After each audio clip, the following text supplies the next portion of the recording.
오늘 여러분과 함께 나눌 말씀은 요한계시록에 대해서 1장에서부터 22장까지를 여러분 핵심 그리고 요약, 그래서 결론 1장부터 22장까지는 404절입니다. 이것을 우리가 다 아까 우리 목사님께서 읽어주신 대로 1장 1절부터 8절까지가 전체적인 요약이요 핵심이고 결론인 줄 믿습니다. 그런데 여러분, 요한계시록이라는 것은 창세기에서부터 요한계시록까지가 성경 전체죠. 그런데 창세기가 씨앗이라고 한다면 요한계시록은 열매라고 할 수 있습니다. 창세기가 시작이라고 한다면 요한계시록은 끝이다, 이렇게 말할 수 있습니다. 또 창세기가 오메가다 했죠. 그러면은 창세기가 알파라 하면은 요한계시록은 오메가다, 이래서 시작과 끝이라는 거예요. 그래서 창세기 1장 속에, 창세기 속에는 하나님의 모든 비밀과 계획과 앞으로 이루어질 것이 다 기록되어 있고, 이제 요한계시록에서는 여러분이 그토록 알고 싶어하고 기다리고 하나님의 모든 뜻과 경영과 이 섭리가 요한계시록에서 다 이루어지는 장이라고 할 수 있습니다. 그래서 요한계시록은 이미 예언해 놓은 것이 그대로 이루어지는 계시록입니다. 그러면 누구의 계시냐? 누구의 계시냐? 예수 그리스도의 계시라고 그랬죠. 1장에서 아까 읽으신 대로 예수 그리스도의 계시라 해서 분명히 예수님께서 보여주시고 알려주시는 말씀인 줄 믿습니다. 그러면 요한계시록에는 두 가지로 되겠다 이겁니다. 저는 요한계시록을 알고 요한계시록을 정말 풀고 싶어서 많은 데를 찾아다니고, 또 이 눈만 뜨면 요한계시록을 제가 보고 또 웬만한 강의하는 데를 다 찾아다녔습니다. 그런데 요한계시록 1장 1절에서부터 8절에 전장의 모든 것이 요약해서 8절 속에 다 감춰졌다는 거예요. 그래서 예수 그리스도의 계시라, 이는 하나님이 그에게 주사 반드시 속히 될 일을 그 종들에게 보이시려고 그 천사를 그 종 요한에게 보내어 지시했다. 그래서 예수님의 지시에 따라서 이 책이 쓰여졌다, 이렇습니다. 그러면 요한은 누구냐? 요한 복음을 쓰고 요한 1, 2, 3서를 쓰고 또 요한 계시록을 쓴 예수님의 제자 중에 수제자라고 할 수 있죠. 그 요한을 예수님께서 승천하신 후에 이제 반모섬에 유배되어 있는 요한을 찾아가서 안수하시고 택하시고 또 그리고 지시하시면서 예수님께서 네 본 것과 이제 있는 일과 장차 된 일을 기록하라 해서 환상적으로 보여줬다는 거예요. 그래서 요한은 예수님이 보여주는 장면마다 다 기록했어요. 본대로. 지금 우리가 여기 이 자리에 앉았다면 나에게 이것을 보여줬다고 한다면은 이 장이 다 한눈에 보면서 한 번에 다 쓸 수 없죠. 맞잖아요. 그래서 1장, 2장, 3장에서 순서대로 보여준 것을 요한이 지시하시는 대로 보여주는 장면마다 쓴 것이 1장부터 22장. 그런데 여기에서 먼저 쓸 것도 있고 나중에 쓸 것도 있지 않습니까?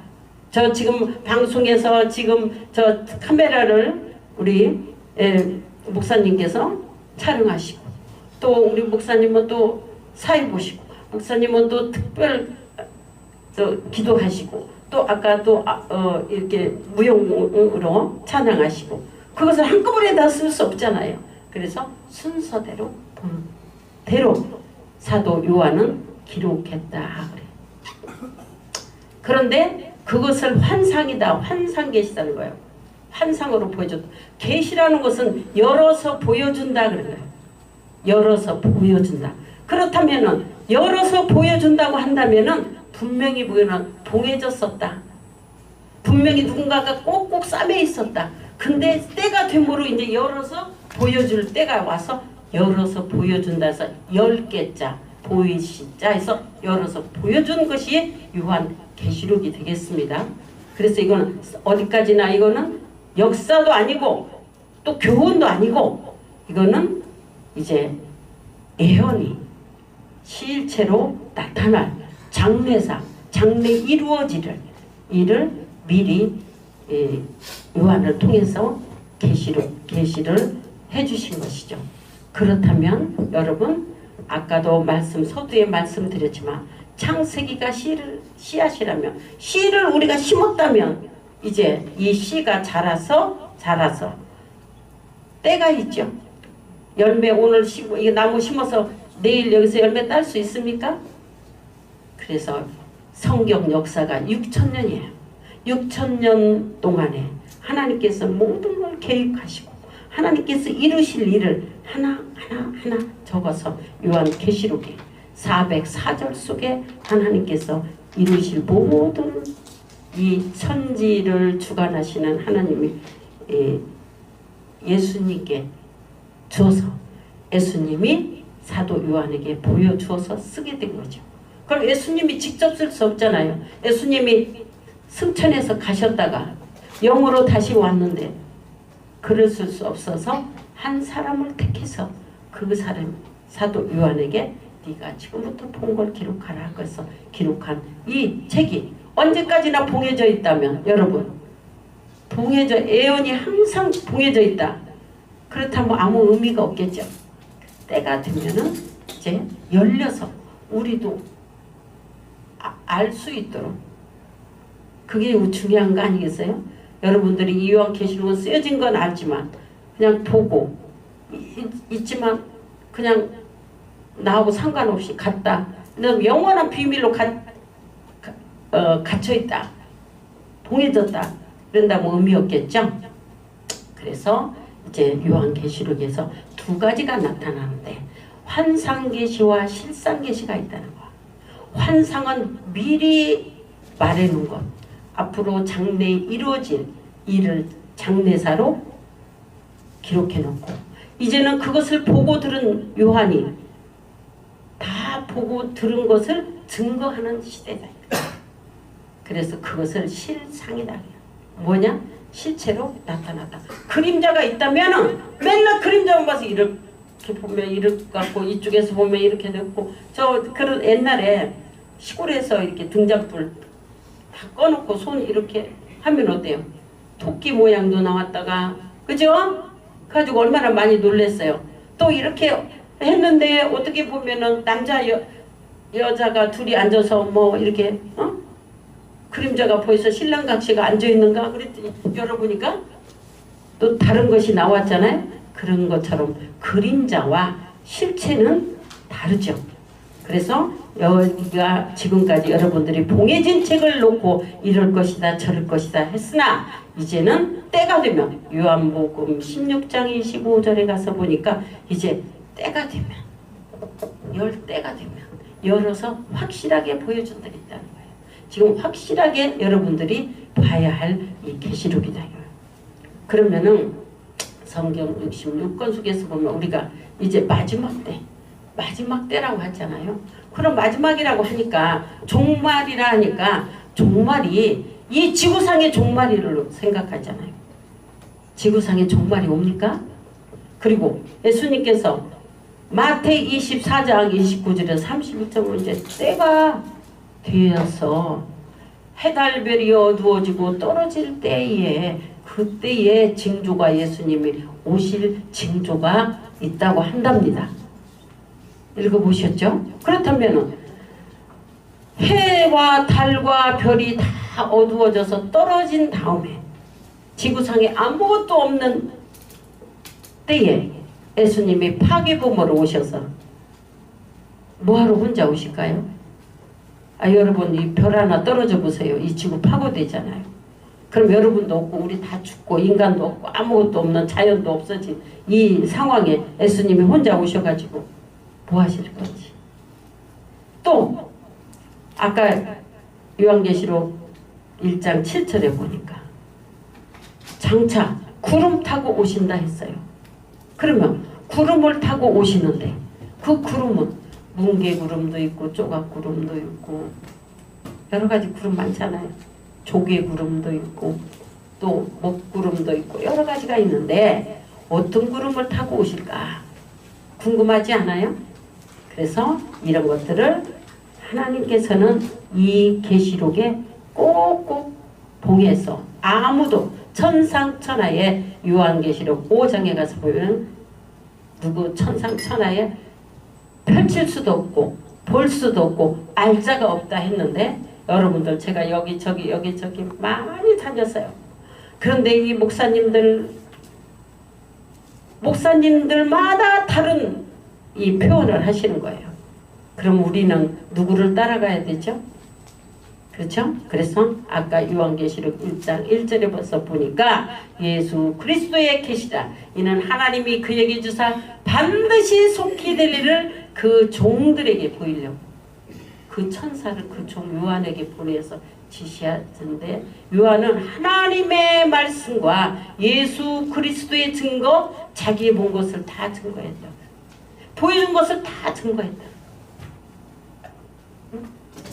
그랬는데 3절에 가서 보니까 이 예언의 말씀을 읽는 자와 듣는 자와 그 가운데 기록한 것을 지키는 자들이 복이 있다. 그러므로 때가 가까웠다는 거예요. 확실하게 때가 가까웠다. 그럼 여러분들 안 믿는 사람도 말세야 말세 하고 다니더라고요. 그럼 말세 이제 우리는 이 지구에 이제 핵전쟁으로 해서 이렇게도 우리를 핵 가지고 위협하는 데서 이제 금방 쏜다. 우리는 이 지구상 보고 너도 죽고 나도 죽고 다 죽는다. 그러면 그때 천국 간다. 그러면 그때 죄진 사람은 지옥 가고 나는 천국 간다. 지금 이런 개념 가지고 계시죠? 또 그렇게 많이 설교를 하고 계시더라고요.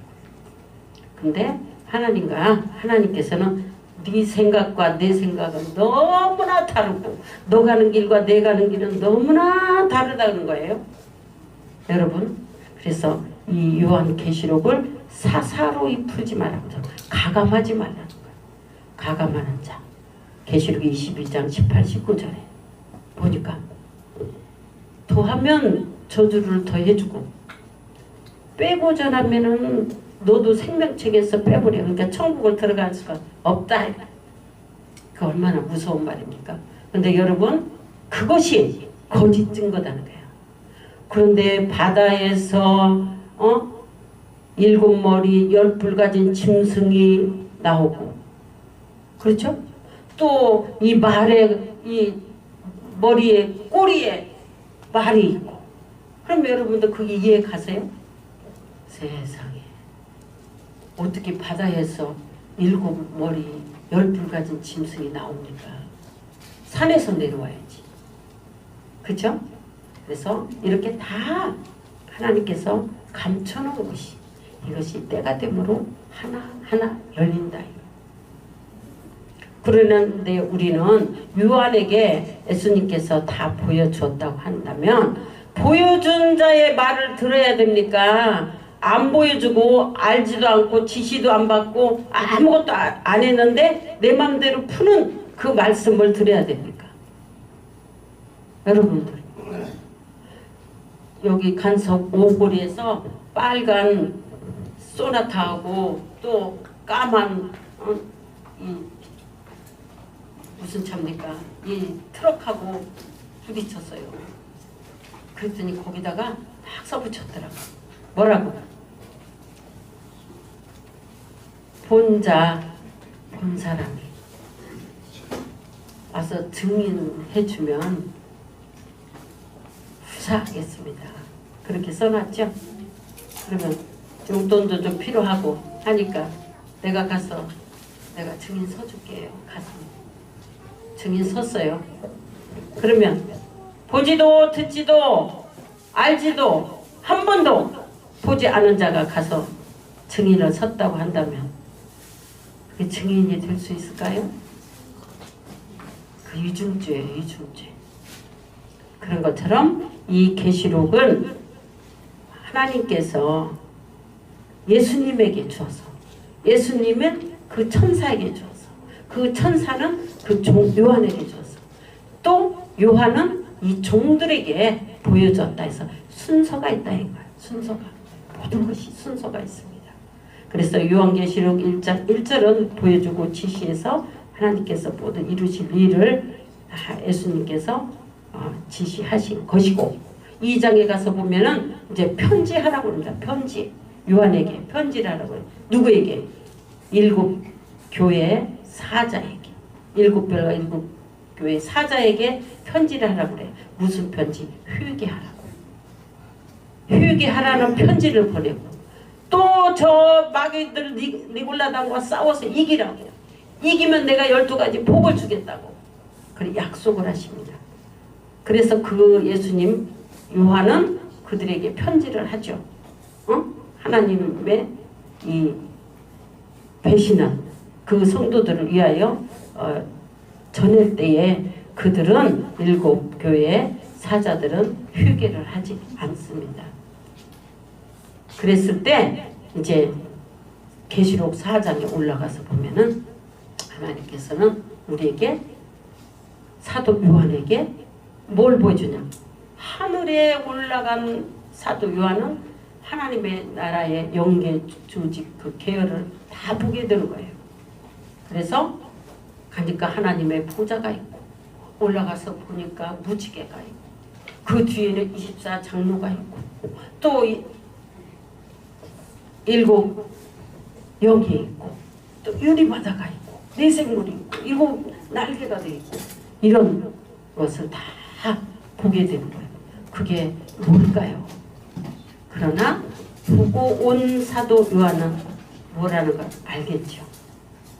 그래서 우리가 계시록 한 장 한 장을 우리가 보면은 다 하나님께서 우리에게 이제 마지막 때에 이루어질 것을 다 보여주고 그 보인 그 사도 요한을 통해서 우리가 준비하게 하신 것이 요한 계시록이에요. 마지막 때. 그래서 우리도 주 예수여 어서 오시옵소서 한다면 우리도 준비된 자로서는 먼저는 알아야 된다. 알고 아까 보니까 3절에 보니까 예언의 말씀을 읽는 자와 듣는 자들과 그 가운데 기록한 것을 지키는 자들에게 복이 있나니 때가 가까웠다. 때가 가까웠다면 여러분 알아야 돼 몰라야 돼. 이 요한계시록 덮어놓고 해야죠. 덮어놔야 돼. 이거는 보면 안 돼. 이거는 보면 큰일 나. 또 이거 잘못 저기 했다거나 아유 이거 이단이야. 또 이거 잘못 해석하는 사람한테 보면은 저주받아. 이러면서 요한계시록은 아무도 보면 안 된다 해서 덮어놓은 책이죠. 그런데 지금은 때가 됐어. 우리가 다 알게 되고 지금은 우리가 어떤 때냐? 어떤 때냐? 예수님이 오신 초림 때도 아니고 예수님이 또 우리에게 알려준 그 와서 증거하는 그런 때도 아니야. 성경적으로 보면 쭉 시대마다 하나님께서는 한 사람을 들어서 쓰셨지 않습니까? 그렇다고 한다면은 이 시대에도 우리가 하나님께서 이 계시록을 통하여서 분명히 우리에게 알려줄 말씀이 있을 거다 이겁니다. 그렇죠?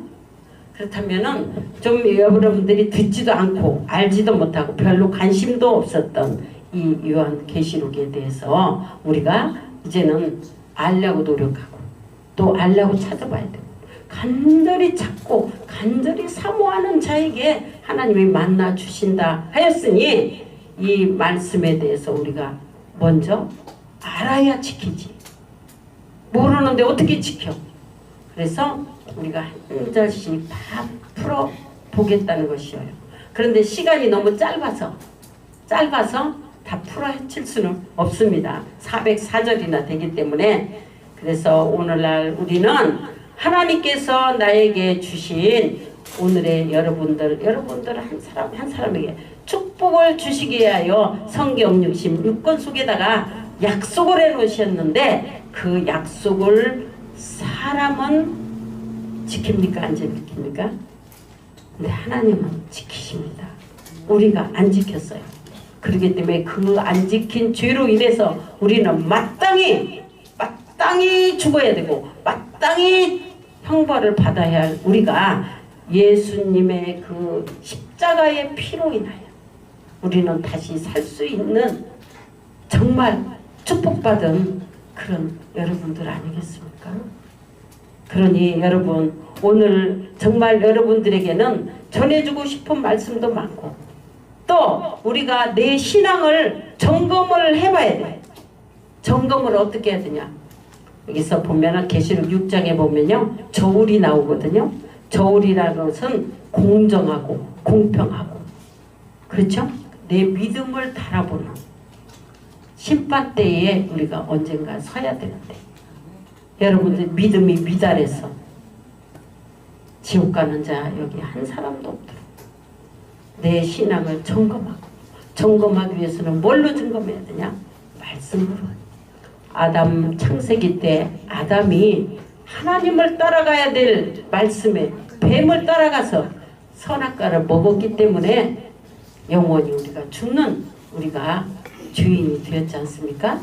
그래서 여러분들이 우리도 이제 이 말세에 누구를 따라가야 돼요? 말씀 따라가야 돼요.